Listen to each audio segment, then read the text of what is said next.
Hello, ladies and gentlemen.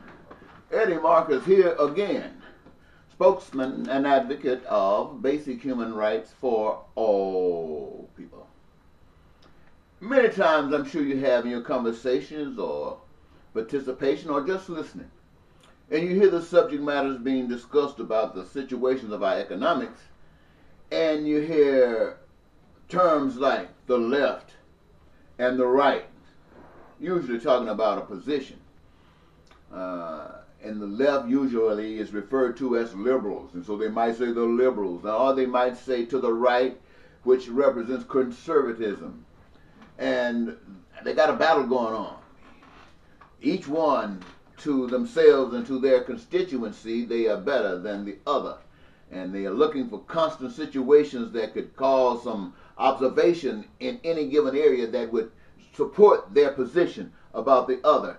But my statement in this response to such a subject is a question, which is, has the left or right, the liberal or the conservative, ever brought peace and prosperity and joy to any of the people of the nation? Or should I say, because you might say yes to this one or to that one, and I'm sure that's true. So a legitimate question is, has either brought peace and prosperity to all of the people? And the answer has to be no. So then why are we still talking about them as if there's some viable solution? Are we, as a people, left or right, holding out to force the other to give in to the way of the other's thinking? Is that what we're waiting on?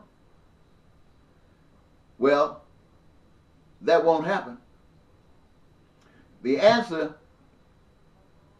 if we condemn or put things down, we must come back with a solution. The answer is found, listen to me, in a new way of thinking. Not liberal, not conservative, not left or right, but a new way of thinking that satisfies all, left and right.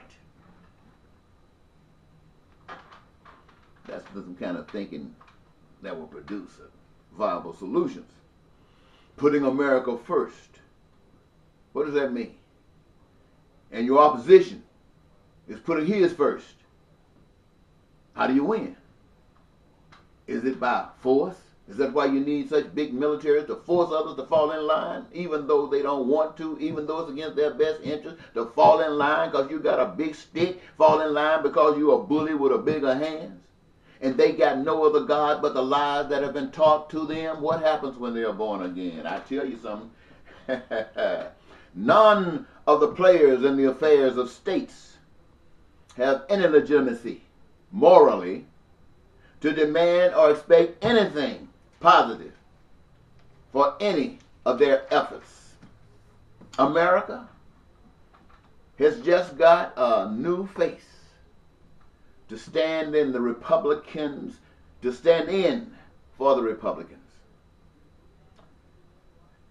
And they do this as if some benefit is to come for the people of the nation. America is an unjust nation toward its own people. And the same as they dealing with international associates. But so is the rest of the world. This is not just an American problem. This is the world problem. The people of America and the rest of the world, morally, is begging for the world to come to an end. They are championing Armageddon. For no nation, as heartless as they all are, is deserving of peace, is deserving of prosperity and joy, and will never entertain it while such divisions exist.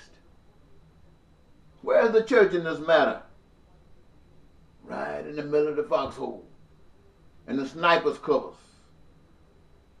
of the world, ducking and dodging and shooting like everyone else. The people of the world do not know any better. All they have are lies,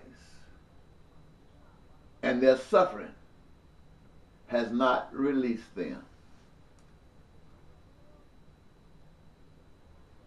Think about this.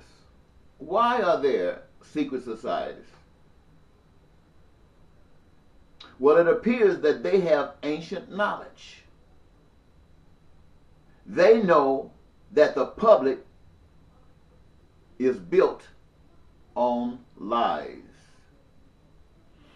Their initiates are put in coffins representing death to the lie they are taught, yet rising from the coffins to live and represent the new lie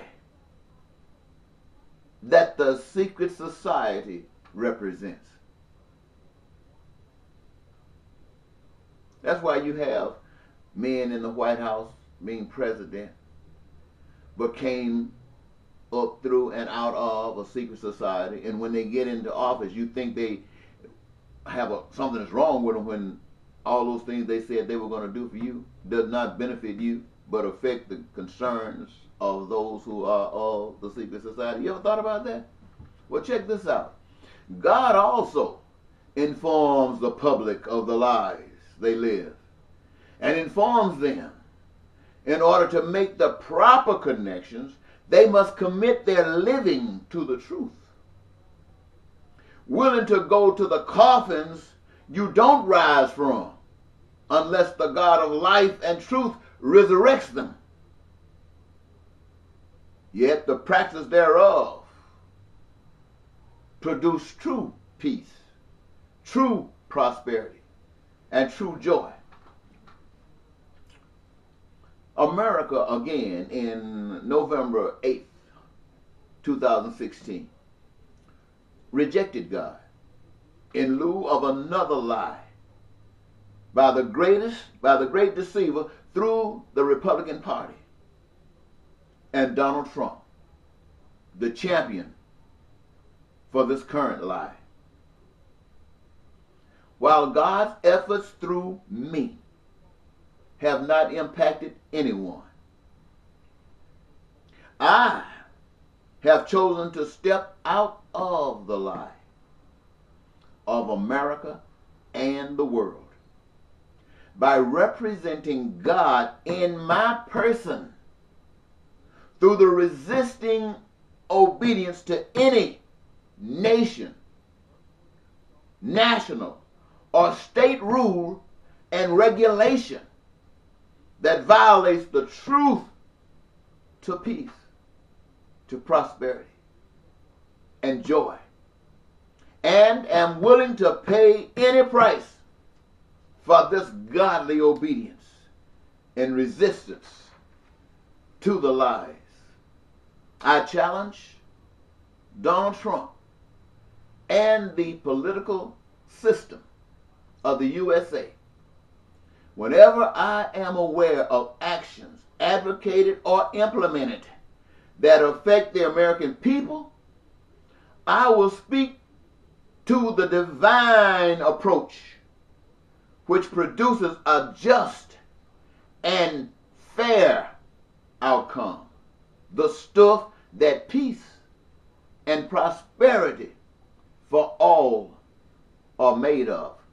What I'm basically saying to you, ladies and gentlemen, you've been tricked again.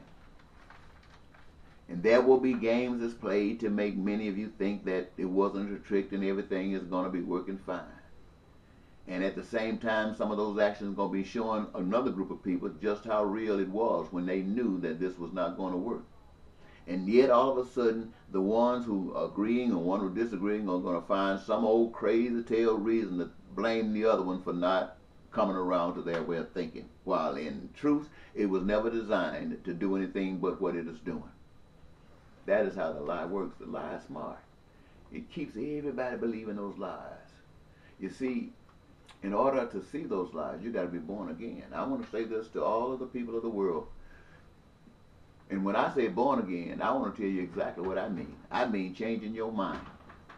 recognizing that everything that you've been taught, as you've been living, the world still is as it is.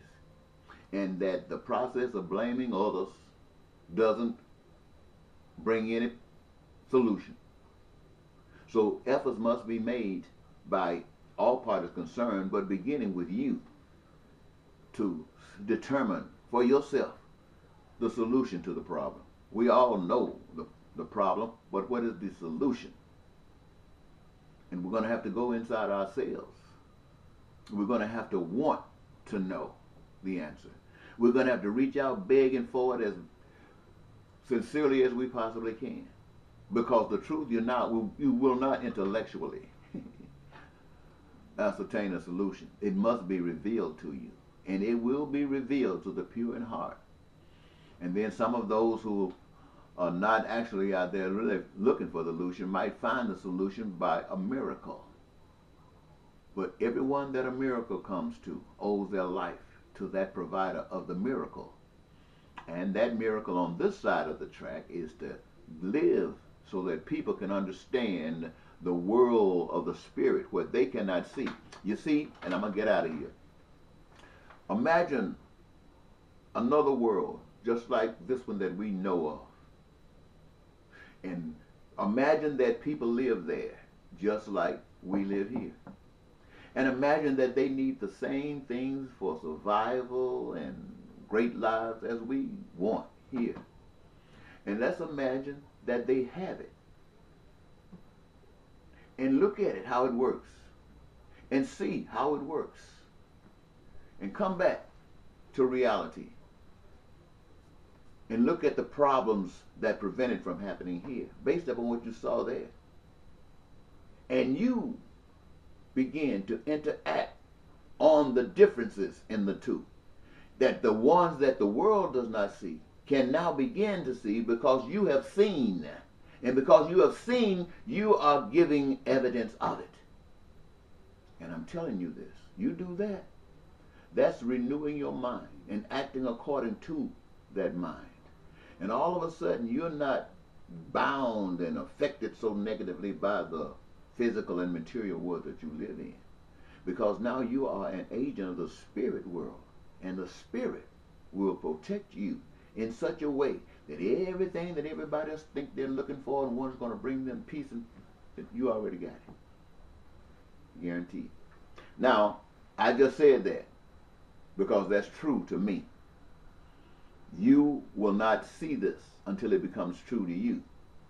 You won't even go close to understanding it until your heart begins to reach out, to know better, to do better. Until then, everything I just said to you sounds crazy as hell. But that's okay. My job was to tell you. I told you. You sat and listened. Now it's on you. Bye-bye.